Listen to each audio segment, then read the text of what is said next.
السلام علیکم ورحمۃ اللہ وبرکاتہ۔ امید کرتی ہوں آپ سب خیر وافیت سے ہوں گے۔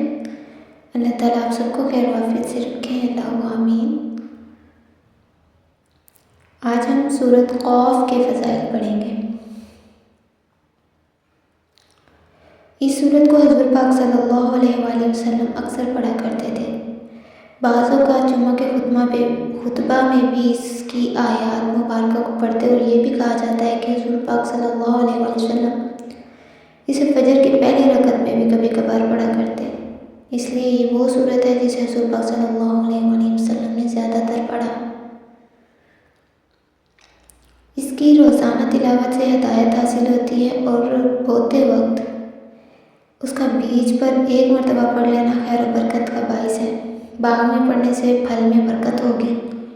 اس کی تلاوت کا ایک خاص فائدہ یہ ہے کہ اناج اور پھل آفات سے محفوظ رہتے ہیں۔ اس کی تلاوت سے خشیت الہی کثرت سے پیدا ہوتی ہے، لہذا اس کا گاہے بگاہے پڑھنا نفع بخش ہے۔ جو کوئی اس سورۃ قاف کو 3 بار پڑھ کر سرما پر دم کر کے اپنی آنکھوں میں ڈالے گا، اس کی بصارت میں ضعف نہیں آئے گا۔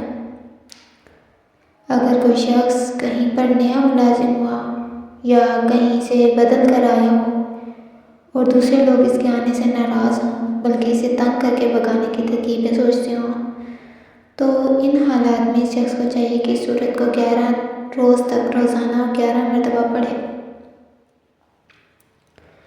انشاءاللہ اللہ کا ہر فرد دوست بن جائے گا اور ہر کوئی زیر ہو کر راضی ہو جائے گا۔